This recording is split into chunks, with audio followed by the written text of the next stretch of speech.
बंटी नारे गोटे पारा ता स्त्री आउ तार गोटे पुओ सांगे गोटे जंगल रे रहुतिला। से जंगल रे चढ़ई माने बिल रे काम करी निज जीविका निर्वाह करुथिले। से चढ़ई माने अनेक प्रकार पनीपरिबा चाष मध्य करुथिले। बंटी पारा से जंगल रे निजर आउ अन्य चढ़ई मानकर फसल को गाड़ी रे नहीं सहर रे बिक्री करबा को जाउथिला। सेथिपई तार सहर रे रहुतिबा चढ़ई मानक सहित भल संपर्क रहुतिला। सेथिपई जंगलर सबु चढ़ई माने निज फसल को बंटी पारा को बिक्री करुथिले। सबु वर्ष परी ए वर्ष मध्य सबु चढ़ई माने निज धान फसल काटिकी रखुथिले। ए वर्ष बहुत भल धान फसल होईची। ए वर्ष हमर बहुत भल लाभ हबो। हाँ हाँ तमे पूरा पूरी ठीक कथा कहूच। ए वर्ष हमर बहुत भल रोजगार हबो। मु तो कहूची कि ए किछि दिन भितरे तमे सबु धान सहर रे बिक्री करि दियो। ए वर्ष जेमिति हो हमर गोटे सुंदर पक्का घर तैयारी की रहिबा। तमे तो जानिच वर्षा उपरे किछि भी भरोसा नहीं। सबु वर्ष ए धान कटा समय रे ही होउची। से दुहिंक कथा से जंगल रे रहुतिबा कालुकाउ शुणुथिला। से सेमानक पाखकु आसिला। अरे बंटी कथा कौन? तू बोधे ए वर्ष पक्का घर करिकी ही रहिबू। से जहा भी हेउ तोर सफलता देखिकी मते बहुत खुशी लागुची। हेले बंटी मो धान को भी सहर रे टिके भल दाम रे बिक्री करि दबु। पछ थरक बेसी किछि लाभ मिली नथिला। एथरक टिके चेष्टा करिबू टिके भल दाम रे बिक्री करिबा पई। एमिति से माने कथबार्ता हेउथिले। ठीक सेतिक बेले आकाश रे कला बादल घोड़ेई हेगला। आउ बहुत जोरे वर्षा मध्य हेबाकु लागिला। सबु कृषक चढ़ई माने निज फसल को बिल रे छाड़ी के घर को चली गले। से माने भाबुथिले कि किछि समय परे वर्षा छाड़ी जिवो। आउ समस्ते पुणी थरे निज निज काम रे लागि जिवे। ए वर्षा तो कमिबार ना ही धरुनी। ओलटी बड़ी बड़ी चलीची। आउ जदि एमिति वर्षा लागिकी रहिला ताहले आमर सबु फसल नष्ट होई जिवो। तमे चिंता करनी आउ किछि समय परे वर्षा बंद होई जिवो।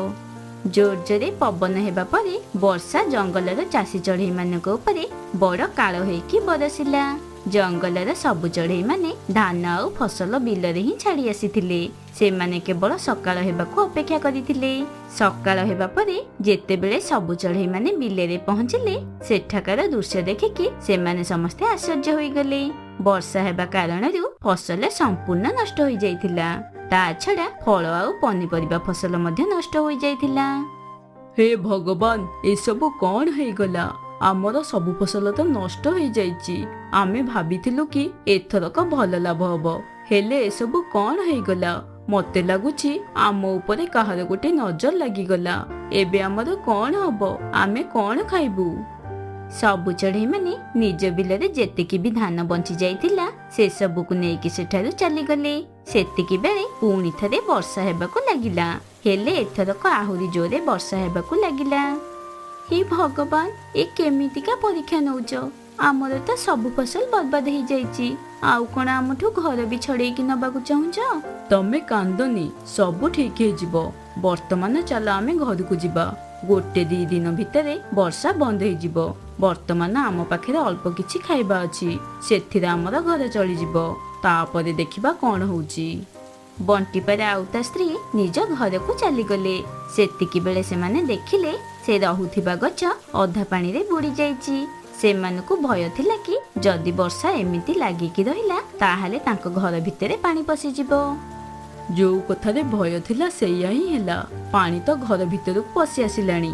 तमे जल्दी सबु जिनिस धरिकी गछ ऊपर को चलो नहेले हमर आउ किछि भी रहिबनी। से वर्षा राति रे से माने ना किछि खाइले ना किछि पीले। से माने केवल से गछ ऊपर डाल रे बसिकी रहिले। सकाळ हे गला हेले वर्षा बंद हेबार नाम भी धरु नथिला। घर बाहरे बंटी देखिला जंगलर सबु किछि नष्ट होई जाइची। जंगलर चढ़ई मानकर घर भी भासुथिबार से माने देखिले। हेले तार भय थिला कि ए वर्षा कारणरू तांका घर भासी न जाऊ। ए वर्षार किछि भी भरोसा नहीं। आम घर केबे भी बुड़ी जाई पारे। ता पूर्वरु आमको आउ गोटे जगह खोजिबाकू पड़िबो। से दुई जण निज छुआ को नेकी सेठारु चली गले। हेले से जंगल रे सबु चढ़ई मानकर अवस्था सेमानक भलिया थिला। सेथिपई सेमानकु केही भी सहाय्य कले नहीं। किछि दूर उड़ीबा परे बंटी पारा को गोटे गछटे देखा गला। से ता स्त्री आउ पुओ को नेकी से गछ पाखकु चली गला। ଯେ ପର୍ଯ୍ୟନ୍ତ କିଛି ସାହାଯ୍ୟ ନ ମିଳିଛି ସେ ପର୍ଯ୍ୟନ୍ତ ଆମେ ଏଇଠି ହିଁ ରହିବା। ଆଉ ଏବେ ଘରକୁ ଯାଇକି ବି କିଛି ଲାଭ ନାହିଁ, ସେ ସମ୍ପୂର୍ଣ୍ଣ ଭାବରେ ନଷ୍ଟ ହୋଇଯାଇଥିବ। ଏସବୁ ଆମ ଭଳି ଗରିବ ସାଙ୍ଗରେ କଣ ପାଇଁ ହଉଛି? ସମସ୍ତଙ୍କ ପାଇଁ ଆମେ ଚାଷ କରିଥିଲୁ, ଆଉ ଏବେ ଗୋଟେ ଦାନା ବି ଖାଇବାକୁ ପାଉନୁ। ଆଜି ତ ଯେମିତି ସେମିତି କରିକି ବଞ୍ଚିଯିବା, ହେଲେ କାଲି ଆମେ କଣ କରିବା? ଆଜି ତ ଅଳ୍ପ ବହୁତ ଖାଦ୍ୟ ଅଛି, କାଲି ଜଣେ ନାହିଁ ଖାଦ୍ୟ ମିଳିବ କି ନାହିଁ। ରାତିରେ ବଣ୍ଟି ଆଉ ତା ସ୍ତ୍ରୀ କାଲିର ଚିନ୍ତାରେ ଶୋଇପାରିଲେନି। ବଣ୍ଟି ପାରା ଖାଇବା ବ୍ୟବସ୍ଥା କରିବା ପାଇଁ ବାହାରକୁ ଗଲା। କିଛି ସମୟ ପରେ ସେ କିଛି ଖାଇବା ତା ସାଙ୍ଗରେ ନେଇକି ଆସିଲା। ଆମ ପୁଅକୁ ବହୁତ ଜୋରେ ଜ୍ୱର ହେଇଛି, ଏବେ ଆମେ କଣ କରିବା? ଆଉ କୁଆଡେ ଆକୁ ନେଇକି ଯିବା? ଆମ ପାଖରେ ତ ପଇସା ବି ନାହିଁ। ହେ ଭଗବାନ, ତମେ ଆମର ଆଉ କେତେ ପରୀକ୍ଷା ନବ? ନିଜକୁ ଏତେ ଅସହାୟ ମୁଁ କେବେ ବି ଭାବିନି। ପ୍ରଥମେ ତୁ ତ ଆମର ସବୁ ଫସଲ ନଷ୍ଟ କରିଦେଲୁ, ତାପରେ ଘର, ଆଉ ଏବେ ମୋର ପୁଅକୁ ବି ଛାଡିଲୁନି। ଏତେ ନିର୍ଦୟ ତୁ କେମିତି ହୋଇପାରୁଛୁ? ଧନୀକେ ସୁଖ ଆଉ ଗରିବକୁ ଦୁଃଖ ତୁ କଣ ପାଇଁ ଦଉଛୁ? ଏସବୁ ଦେଖିବା ପୂର୍ବରୁ ମୁଁ ମରିଗଲିନି କଣ ପାଇଁ? ତମେ ଏମିତି କୁହନି, ତମ ବିନା ଆମର କଣ ହବ? ସେମିତିରେ ବି ଆମ ସହ କିଛି ବି ଠିକ ହଉନି। ଦୟାକରି ତମେ ଏ ସମୟରେ ଏମିତି କଥା କୁହନି।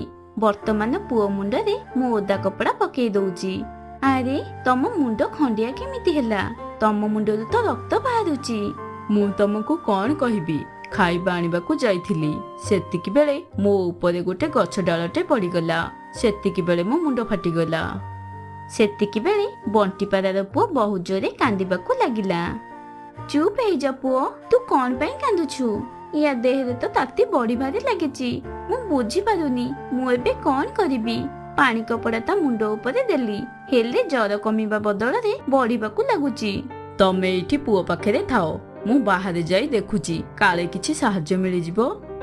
ବଣ୍ଟିପାରା ଯେତେବେଳେ ଯିବାକୁ ଲାଗିଲା, ଠିକ ସେତିକି ବେଳେ ପେଚା ଡାକ୍ତର ଆସି ସେଠାରେ ପହଞ୍ଚିଲେ। ସବୁ କଥା ଜାଣିବା ପରେ ପେଚା ଡାକ୍ତର ସେମାନଙ୍କୁ ସାହାଯ୍ୟ କଲେ, ଆଉ ଡାକ୍ତରଖାନା ନେଇଗଲେ। ସେଠି ବଣ୍ଟିପାରା ସହ ତା ପୁଅର ବି ଚିକିତ୍ସା ହେଲା।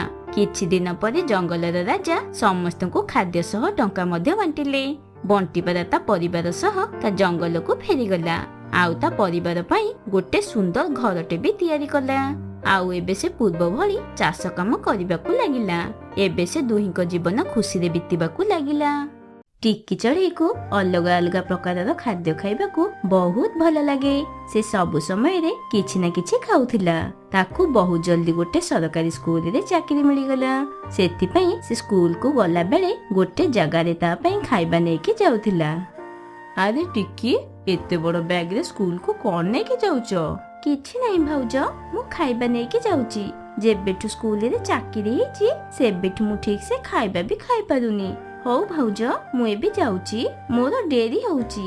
ଆରେ ଟିକି, ତମ ବ୍ୟାଗ ତ ନେଇକି ଯାଅ।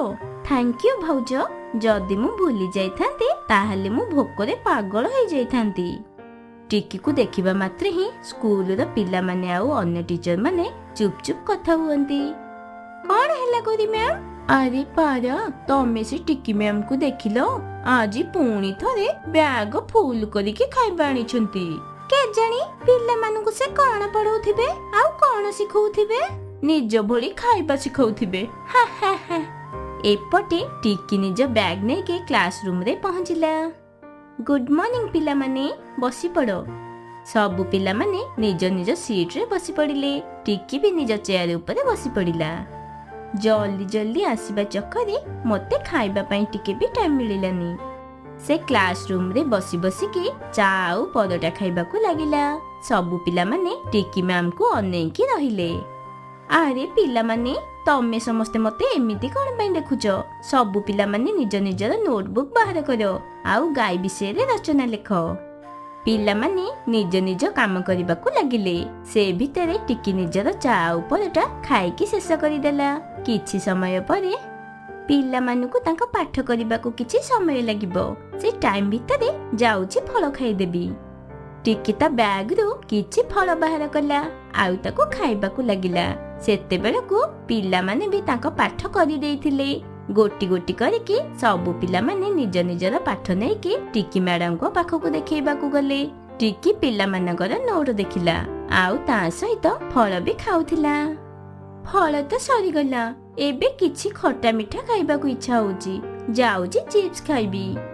ଟିକି ନିଜ ବ୍ୟାଗରୁ ଆଳୁ ଚିପ୍ସ ବାହାର କଲା ଆଉ ଖାଇବାକୁ ଲାଗିଲା। ଏ ସ୍କୁଲର ପିଲାମାନେ ଟିକି ମ୍ୟାଡାମକୁ ଏତେ ଖାଉଥିବାର ଦେଖିକି ନିଜ ନିଜ ଭିତରେ କଥା ହେବାକୁ ଲାଗିଲେ। ଶୁଆ, ଯଦି ଟିକି ମ୍ୟାଡାମଙ୍କର ପେଟ ଖରାପ ହେଇଗଲା ତାହେଲେ କଣ ହବ? ତାହେଲେ କଣ ହବ?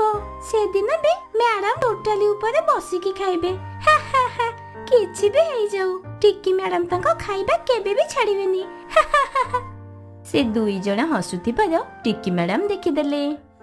ଜଗୁ ଆଉ ଶୁଆ, ତମେ ଦୁଇ ଜଣ କଣ ପାଇଁ ହସୁଛ? ହଉ ଠିକ ଅଛି, ଏବେ ତମେ ଦୁଇ ଜଣ ତମ ଖାତା ନେଇକି ଆସ। ଆଉ ଯଦି ତମେ ଦୁଇ ଜଣ ଠିକ ଠାକ ଲେଖିନଥିବ ତାହେଲେ କାଲି ତମ ଦୁଇ ଜଣକୁ ନିଜ ଘରୁ ମୋ ପାଇଁ ଖାଇବା ଆଣିବାକୁ ପଡିବ। ଜଗୁ, ଟିକି ମ୍ୟାଡାମଙ୍କର ଦଣ୍ଡ ଦେବା ବି କେତେ ସହଜ ନା? ମୁଁ ତ ମମି କି କହିବି ମତେ ଆଉ ଗୋଟେ ଏକ୍ସଟ୍ରା ଟିଫିନ ଦେବେ। ଟିକି ମ୍ୟାଡାମ ଖାତା ଚେକ୍ କରୁଥିଲେ। ଠିକ ସେତିକି ବେଳେ ଖାଇବା ଛୁଟି ଟାଇମ ହେଇଗଲା। ହଉ ପିଲାମାନେ, ସମସ୍ତେ ନିଜ ନିଜର ଖାଇବା ଖାଇନିଅ। ସ୍କୁଲ ଛୁଟି ହେବା ପରେ ବି ଟିକି ମ୍ୟାଡାମ ସ୍କୁଲ ବାହାରେ ଛିଡା ହୋଇଥିବା ଛୋଲେ ବଟୁର ବାଲାଠୁ ଛୋଲେ ବଟୁର ଖାଉଥିଲେ। ଗୋଟେ ଦିନର କଥା, ସବୁଦିନ ଭଳି ଟିକି ମ୍ୟାଡାମ ତାଙ୍କ ବ୍ୟାଗରେ ଖାଇବା ଭର୍ତ୍ତି କରିକି ଆଣିଲେ। ଆଉ କ୍ଲାସ ରୁମକୁ ଆସିବା ମାତ୍ରେ ହିଁ, ଆଜି ତ ମୁଁ ସକାଳୁ କିଛି ବି ଖାଇନି, ମତେ ବହୁତ ଜୋରେ ଭୋକ ଲାଗିଲାଣି। ଟିକି ମ୍ୟାଡାମ ଜଲ୍ଦି ଜଲ୍ଦି ଚିପ୍ସ ବାହାର କଲେ ଆଉ ଚା ସହିତ ଖାଇବାକୁ ଲାଗିଲେ। ଚିପ୍ସ ଖାଇସାରିବା ପରେ, ଆରେ ମୋ ପେଟ ଗୁଡଗୁଡ କଣ ପାଇଁ ହଉଛି? ଟିକି ମ୍ୟାଡାମଙ୍କ ପେଟ ବହୁତ ଜୋରେ ଗୁଡଗୁଡ ହବାକୁ ଲାଗିଲା ଆଉ ତାର ଆମ୍ବିଳା ହେକୁଡି ବି ଆସିଲା। କିଛି ସମୟ ପରେ ଟିକି ମ୍ୟାଡାମକୁ ବହୁତ ଜୋରେ ବାନ୍ତି ଲାଗିଲା ଆଉ ସେ ଦୌଡ଼ି ଦୌଡ଼ି ଟଏଲେଟକୁ ଗଲେ। ଅନ୍ୟ କ୍ଲାସର ଟିଚର ମାନେ ବି ଟିକି ଦୌଡ଼ିଥିବାର ଦେଖିଦେଲେ। ସେ ଟଏଲେଟରେ ହଗିବାକୁ ଲାଗିଲେ। ଠିକ ସେତିକି ବେଳେ ତା ପେଟରୁ ବହୁତ ଅଜବ ଅଜବ ଆଉ ବହୁତ ଜୋରେ ଶବ୍ଦ ଆସିଲା। ଇଏ କଣ? ମୋର ତ ଝାଡା ହେଇଗଲା। ଟିକି ପାଡୁଥିବାର ଶବ୍ଦ ବାହାରକୁ ଶୁଭୁଥିଲା ଆଉ ସେ ଅନ୍ୟ କ୍ଲାସର ଟିଚର ଆଉ ପିଲାମାନଙ୍କୁ ବି ଶୁଭୁଥିଲା। ପୁରା ସ୍କୁଲଟା ସାରା ଗନ୍ଧ ଖେଳେଇବାକୁ ଲାଗିଲା। ଏପଟେ ଟିକି ବହୁ ସମୟ ପର୍ଯ୍ୟନ୍ତ ଟଏଲେଟରେ ବସି ବସିକି ପାଡୁଥିଲା। କାଲି ରାତିରେ ମୁଁ ବହୁତ ସାରା ଛୋଲେ ବଟରେ ଖାଇ ଦେଇଥିଲି। ଲାଗୁଛି ସେଇଆକୁ ଖାଇକି ମୋ ପେଟ ବହୁତ ଖରାପ ହେଇଯାଇଛି। ହେ ଭଗବାନ, ମୋ ପେଟ ତ ବହୁତ ଜୋରେ କାଟୁଛି। ମୁଁ ଏବେ କଣ କରିବି? ବହୁ ସମୟ ବିତିଯିବା ପରେ ବି ଟିକି ବାହାରକୁ ଆସିଲାନି। ତେଣୁ ଟଏଲେଟ ସଫା କରୁଥିବା ରାନୁ ମାଉସୀ ଡାକ ପକେଇଲେ। ଟିକି ମ୍ୟାଡାମ, ଆଉ କେତେ ଟାଇମ ଲାଗିବ? ମତେ ସଫା କରିକି ଘରକୁ ଯିବାକୁ ପଡିବ। ହଁ ମିନୁ, ଏବେ ମୁଁ ଯାଉଛି। ତାପରେ ଟିକି ଟଏଲେଟରୁ ବାହାରିଲା ଆଉ ହାତ ମୁହଁ ଧୋଇ ସାରିବା ପରେ କ୍ଲାସ ରୁମକୁ ଗଲା। ଠିକ ସେତିକି ବେଳେ ଶୁଆ ଆସିକି କହିଲା, ମ୍ୟାଡାମ, ଆପଣ ମତେ ଯୋଉ ହୋମୱାର୍କ ଦେଇଥିଲେ ମତେ ସେଥିରୁ ଆପଣଙ୍କୁ କିଛି ପଚାରିବାର ଅଛି, କାରଣ ମୁଁ କିଛି ମ୍ୟାଥ ବୁଝି ପାରିଲିନି। ଆପଣ କହିଦିଅନ୍ତୁ। ତାପରେ ଟିକି ତାକୁ କହିବାକୁ ଲାଗିଲା। ଠିକ ସେତିକି ବେଳେ ପୁଣି ଥରେ ତା ପେଟ ବହୁତ ଜୋରେ ଘୁଡୁଘୁଡୁ ହେଲା ଆଉ ତାକୁ ପୁଣି ଥରେ ଝାଡା ଲାଗିଲା। ସେ ଦୌଡ଼ି ଦୌଡ଼ି ଟଏଲେଟକୁ ଗଲା। ହେଲେ ତାକୁ ଏତେ ଜୋରେ ଝାଡା ଲାଗୁଥିଲା କି ସେ ବାହାରେ ହିଁ ହଗିଦେଲା। ସେ ସ୍କୁଲଟା ସାରା ଝାଡାରେ ଅପରିଷ୍କାର ହେଇଗଲା। ସ୍କୁଲର ସବୁ ପିଲା ଆଉ ଟିଚର ସେ ଗନ୍ଧରେ ବହୁତ ବିରକ୍ତ ହଉଥିଲେ। ଛି ଛି, ଏଠି କିଏ ଝାଡା ବସି ପଡିଛି? ଏଠି ଟିକି ମ୍ୟାଡାମ ହିଁ ଝାଡା ବସିଥିବେ, କାରଣ ସେ ହିଁ ଏବେ ଦୌଡ଼ି ଦୌଡ଼ି ଟଏଲେଟକୁ ଯାଉଛନ୍ତି। ଏପଟେ ଟିକି ବହୁତ ଦୁର୍ବଳ ହୋଇ ପଡିଥିଲା। ସେ ଯେମିତି ହିଁ ଉଠିକି ହାତ ଧୋଇବାକୁ ଲାଗିଲା ତାକୁ ପୁଣି ଥରେ ଝାଡା ଲାଗିଲା ଆଉ ସେ ଜୋର ଜୋରରେ ଚିଲେଇକି ଝାଡା ବସୁଥିଲା। ସେ ସ୍କୁଲରେ ସମସ୍ତେ ଝାଡା ଗନ୍ଧରେ ବହୁତ ବିରକ୍ତ ହୋଇକି ସ୍କୁଲରୁ ବାହାରିକି ବାହାରକୁ ଆସିଲେ। ଏକଥା ପ୍ରିନ୍ସିପାଲ ସାରଙ୍କ ପାଖରେ ପହଞ୍ଚିଗଲା ଆଉ ସେ ଭିତରକୁ ଆସିକି ଦେଖିଲେ ଆଉ ବହୁତ ଜୋରରେ ରାଗିଗଲେ। ଏସବୁ କିଏ କରିଛି? କିଏ କରିଛି? ଏମିତି ଭୁଲ କାମ କିଏ କରିଛି? ଆଉ କିଏ ହବ? ସେ ଭୋକିଲା ଟିକେ ଏସବୁ କାମ କରିଛି, ଯିଏ କି ସବୁଦିନ କ୍ଲାସରେ ବସି ବସିକି ଖାଲି ଖାଉଛି। ଆଉ ଯଦି ଏତେ ଖାଇବ ତାହେଲେ ଝାଡା ହିଁ ହବ ନା। ଏବେ ତ ତା କାରଣରୁ ସ୍କୁଲର ସବୁ ଟିଚର ଆଉ ଷ୍ଟୁଡେଣ୍ଟ ମାନେ ବିରକ୍ତ ହେଇଗଲେଣି। ଏବେ ଆମେ ଆଉ ବି ଏଠି ଗୋଟେ ମିନିଟ ରହିପାରିବୁନି। ଟିକି କୋଉଠି ଏବେ? ସାର୍, ସେ ତ ସେବେଠୁ ଟଏଲେଟରେ ବସିଛନ୍ତି। ଯାଅ ଆଉ ତାକୁ ଡାକିକି ଆଣ। ମିନୁ ମାଉସୀ ତାକୁ ଡାକିବାକୁ ଗଲେ, ହେଲେ ସେ ଦେଖିଲେ କି ଟିକି ଟଏଲେଟ ଭିତରେ ବେହୋସ ହେଇକି ପଡିଛି। ସେ ପ୍ରିନ୍ସିପାଲ ସାରଙ୍କୁ ସେଠିକି ଡାକି ଆଣିଲା ଆଉ ପ୍ରିନ୍ସିପାଲ ସାର ଟିକିକୁ ହସ୍ପିଟାଲରେ ଆଡମିଟ କରେଇଲେ। ବହୁତ ଝାଡା ହେବା କାରଣରୁ ସେ ବେହୋସ ହୋଇଯାଇଛନ୍ତି। ତାଙ୍କୁ ସାଲାଇନ୍ ଲଗେଇବାକୁ ପଡିବ। କିଛି ସମୟ ଟ୍ରିଟମେଣ୍ଟ ପରେ ଟିକିର ଝାଡା ବନ୍ଦ ହେଇଗଲା, ଆଉ ତାର ହୋସ ବି ଆସିଗଲା। ଯେତେବେଳେ ସେ ତା ଆଖି ଖୋଲିଲା, ଦେଖିଲା କି ତା ସାମ୍ନାରେ ଡକ୍ଟର, ପ୍ରିନ୍ସିପାଲ ସାର୍ ଆଉ ସ୍କୁଲର ପିଲାମାନେ ବି ଛିଡା ହୋଇଥିଲେ। ସେମାନଙ୍କୁ ଦେଖିକି ଟିକିକୁ ବହୁତ ଲାଜ ଲାଗିଲା। ଠିକ ସେତିକି ବେଳେ ଡକ୍ଟର କହିଲେ, ଟିକି ମ୍ୟାଡାମ, ଆପଣଙ୍କୁ କିଛି ଦିନ ପର୍ଯ୍ୟନ୍ତ ଖାଇବା ବହୁତ କମେଇବାକୁ ପଡିବ, କାରଣ ଅଧିକ ଖାଇବା କାରଣରୁ ତମର ଝାଡା ହେଇଯାଇଥିଲା। ଡକ୍ଟର ଆଜ୍ଞା, ଏବେ ମୁଁ ବହୁତ କମ ଖାଇବି। ଆଜି ମୋ କାରଣରୁ ସମସ୍ତେ ବହୁତ ହଇରାଣ ହେଇଛନ୍ତି। ତମେ ମାନେ ସମସ୍ତେ ମତେ କ୍ଷମା କରିଦିଅ। ଅଧିକ ଖାଇବା ଅଭ୍ୟାସ କାରଣରୁ ମୁଁ କେବେ ବି ପିଲାମାନଙ୍କୁ ଠିକ ସେ ପାଠ ବି ପଢେଇ ପାରିନି। ସବୁବେଳେ ମୁଁ ମୋ ଖାଇବା ଉପରେ ହିଁ ଧ୍ୟାନ ଦେଲି, ଯୋଉଥିପାଇଁ ମୁଁ ଆଜି ହସ୍ପିଟାଲରେ ଅଛି। ମତେ ଆପଣ ମାନେ ସମସ୍ତେ କ୍ଷମା କରିଦିଅନ୍ତୁ। ତମକୁ ତମ ଭୁଲର ପଶ୍ଚାତାପ ଅଛି, ସେତିକି ହିଁ ବହୁତ। ଏବେ ଆମେ ସମସ୍ତେ ଆଶା କରୁଛୁ କି ତମେ ଆଗକୁ ଆଉ ଖାଇବା ବଢେଇବନି। ଖାଇବା ପ୍ରତି ତମେ ଧ୍ୟାନ ରଖିବ, ଆଉ ପିଲାମାନଙ୍କ ପାଠପଢା ଉପରେ ଧ୍ୟାନ ଦବ। କାରଣ ବଳ ଅଧିକ ଖାଇଦେଲେ ହୁଏନି, ସେଥିପାଇଁ ଯେତିକି ଆବଶ୍ୟକ ସେତିକି ହିଁ ଖାଇବା ଦରକାର।